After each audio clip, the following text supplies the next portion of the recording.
Hey guys, Chris from 4K Motoring here, back with you. Today we're going to do another video on the Corvette here. Today's video is going to be a discussion on if the Corvette is a decent daily driver. So stay tuned.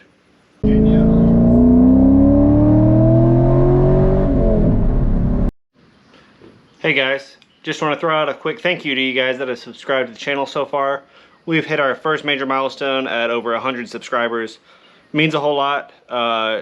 Definitely helpful to see what you guys are liking, what videos you like, what kind of content you guys want to see more of. We definitely enjoy bringing it to you guys and hope to do a whole lot more in the future. A lot of big plans in the work, but again, 100 subscribers, thank you guys. If you like this content and want to see more, please consider subscribing to the channel. Let us know what you want to see and we'll do what we can to bring it to you. So with that, we'll get back to the video. So in discussing what makes a good daily driver, there's a couple things I think really stand out that make some cars more suitable than others. And those things are ease of use, comfort and features, fuel economy, safety, and overall utility. The first one of those, the ease of use part, really is pretty good on this car. There's not a whole lot that makes it hard to use or difficult compared to most modern vehicles. It has a remote access key fob, pops the trunk, easy to get in and out of.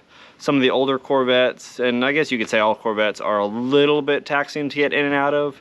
It's kind of a fall in, climb out sort of thing. The C5 and later aren't as bad as some of the earlier cars, but if you have some health issues or some difficulty getting up and down, that could be a consideration for you. You can see how low the seat is here. This is kind of the fall in issue where when you sit down, the seat is almost the same level as the rocker panel. Otherwise, controls are not unique to the Corvette. They're pretty standard on what you find in most cars. The visibility from inside is pretty good, and the overall size of the car is nothing unmanageable. So for ease of use, I mean, it definitely is not any more difficult, barring that small access getting in and out of issue, than any other vehicle you might find. One thing I do run into somewhat frequently with this car, driving around town, is speed bumps can be a challenge. This car is not on the ground. It is a low car though. The bottom is smooth.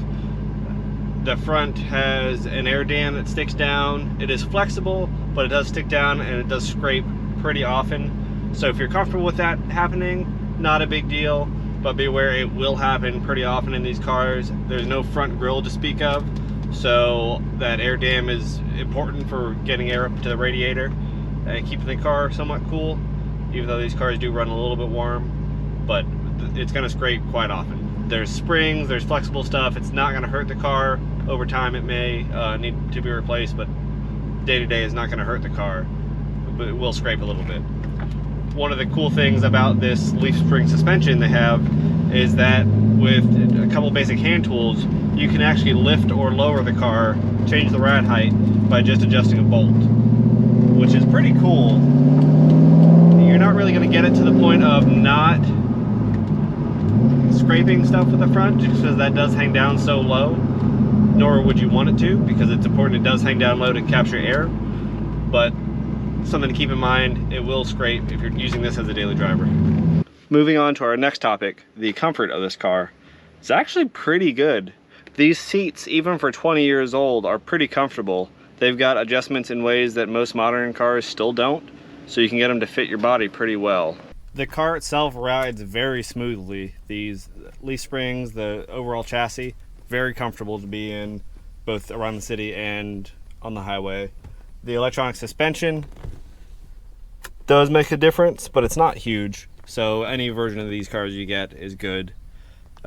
The overall driving position, like I said, everything's adjustable.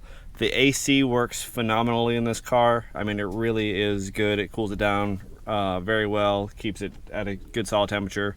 The radio, again, for a 20-year-old car, this Bose system, it sounds really good. It's not as powerful as a lot of the modern stuff, but it is a very nice place to be, a very good sound system.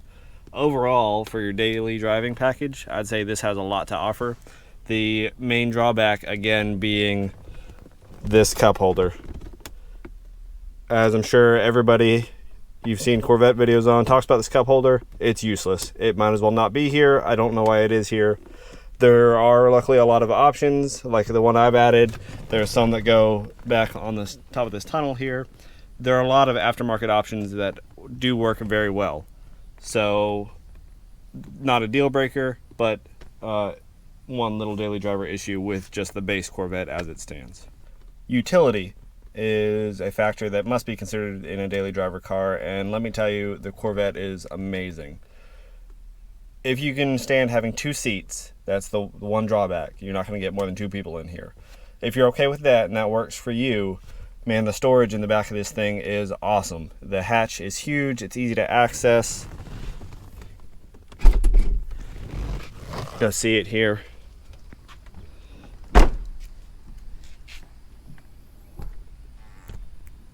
There it is. So whether you're going grocery shopping or really doing anything, there's not an issue. Fuel economy on this car is actually pretty good. So driving around town, really stomping on the gas pedal, I can see as low as 16, 17, but for the most part my combined driving is around 21 miles per gallon, which compared to most vehicles is not bad, especially considering you have that LS1 V8 under the hood.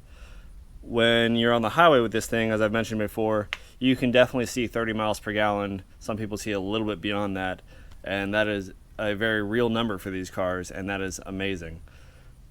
Does use premium fuel. That does add costs a little bit compared to a lot of the modern daily drivers, but for just general usability, tank size, for fuel economy, it is very, very usable as a primary car or daily driver. Safety is, I think, a feature that has to be kind of talked about with these. Obviously, any 20-year-old car is still not going to be as safe as a modern car, but the Corvettes and the sports cars specifically don't quite have the same safety testing as some of the other vehicles, some of the more modern, typical commuter vehicles. It does have airbags, it has the safety halo in it.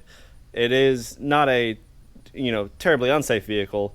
I say that, but the Corvette is the deadliest sports car out there by statistics, mostly from the people that buy them. But when you're considering you are this low, you're covered in fiberglass, you don't have some of the same safety stuff as the modern cars. If that is something that really appeals to you or something that concerns you, that might be something to consider in choosing a Corvette, especially a 20-year-old one, as a daily driver. That said, reliability of this car is actually quite good.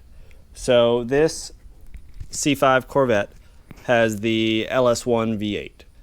All the engines to follow are kind of based on similar architecture, some added features, but the LS1 is one of the kind of iconic Chevrolet engines. People in all vehicles, talk about LS swapping their cars. I mean, it's used everywhere. There's so many of them made. They're pretty much bulletproof at this point, at least parts available for them are bulletproof. So as far as reliability goes from the powertrain, it's quite good. As I've mentioned in my other videos, one of the downfalls to the drivetrain, the torque tube, the rear transaxle setup, is that maintenance costs can be a little high if you do have to go in and do any maintenance in that section. But overall, there's nothing that really is super fragile or an issue with these cars, aside from them being 20 years old and just typical 20-year-old car issues. So for reliability, really pretty good. So that's not something I would stray away from these cars from if that's something that concerns you about having, an old car as a daily driver. Something worth mentioning with that LS1 V8 is the power. This car is not super powerful. It's not undrivable for anybody, especially with all the electronic nannies still on. So as far as that goes, this is not a difficult vehicle to drive. It can, however, get you into trouble if you're the kind of person that likes to feel speed, likes to make the car make noise. You guys know who you are. Something to be aware of these cars, if you're looking for a daily driver and you don't want to get any tickets or get that kind of attention, it may not be the car for you, at least as an everyday car, because it does tempt you to put that accelerator down just a little bit farther each time. So for whatever that's worth, definitely a consideration, not a deal breaker, but just something to be aware of. All in all, to answer the question, is the Corvette, specifically the C5 Corvette, a good daily driver? I would say yes, it absolutely can be. The big takeaways I would keep in mind are that it's going to use a little bit more fuel than a Honda Civic or something like that would. Not a lot more if you drive well, but it will use more. And it's only got 2 seats. So those are the major takeaways I would have with this compared to your average commuter. To keep in mind, if both of those things work for you, then absolutely, I would not hesitate going with a Corvette for a primary vehicle or daily driver vehicle for that purpose. So there it is. Let me know what you guys think. Does anybody out there that watches this channel, do you guys use your Corvettes as a daily driver? Anybody have one as a primary or only vehicle? Curious how they work kind of in all seasons, and depending where you live, what's good and what's bad about it. But from what I see and from the time I've had both of my Corvettes, really actually quite usable vehicles. I've been impressed with how nice that they have been to actually use on a daily basis around town, not just on a racetrack or not just on a long distance road trip. So as always, guys, appreciate you guys watching 4K Motoring. Stay tuned for more. There's a couple big things here in store for this car in the very near future, and really hope you guys enjoy it. As always, leave me some comments. Let me know what you think of this video. Let me know what you'd like to see next, and stay tuned for more.